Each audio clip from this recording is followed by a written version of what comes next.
'Twas the night before Yuletide, and all through the glen not a creature was stirring, not a fox, not a hen. A mantle of snow shone brightly that night as it lay on the ground, reflecting moonlight. The fairies were nestled all snug in their trees, unmindful of flurries and a chilly north breeze. The elves and the gnomes were down in their burrows, sleeping like babes in their soft earthen furrows. When lo, the earth moved with a thunderous quake, causing chairs to fall over and dishes to break. The little folks scrambled to get on their feet, then raced to the river where they usually meet. What happened, they wondered, they questioned, they probed, as they shivered in night clothes, some bare-armed, some robed. What caused the earth's shudder? What caused her to shiver? They all spoke at once as they stood by the river. Then what to their wondering eyes should appear but a shiny gold light in the shape of a sphere. It blinked and it twinkled, it winked like an eye, then it flew straight up, and it was lost in the sky. Before they could murmur, before they could bustle, they emerged from the crowd with a swish and a rustle. A stately old crone, with her hand on a cane, resplendent in green, with a flowering white mane.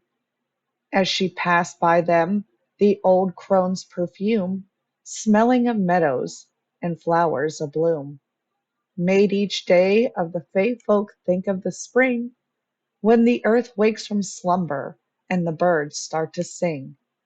"My name is Gaia," the old crone proclaimed, in a voice that at once was both wild and tamed.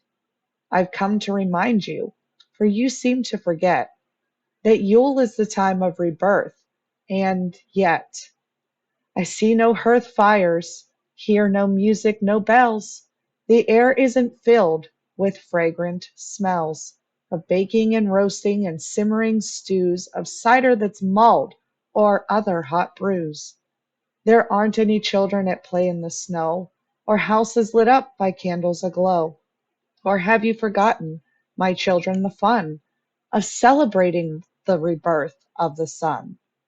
She looked at the Fay folk, her eyes going round as they shuffled their feet and they stared at the ground. Then she smiled the smile that brings light to the day. "Come, my children," she said, "let's play." They gathered the mistletoe, gathered the holly, threw off the drab, drew on the jolly. They lit a big bonfire, they danced and they sang. They brought out the bells and clapped when they rang. They strung lights on trees and boughs oh so merry, in colors of cranberry, bayberry, and cherry.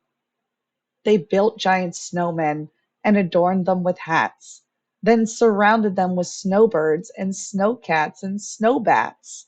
Then, just before dawn, at the end of their fest, before they went homeward to seek out their rest, the Fay folk they gathered round their favorite oak tree and welcomed the sun 'neath the tree's finery. They were just reaching home when it suddenly came. The gold light returned like an arrow shot flame. It lit the tree top where they could see from afar. The golden like sphere turned into a star. The old crone just smiled at the beautiful sight. "Have a happy Yuletide, my children, and to all a good night."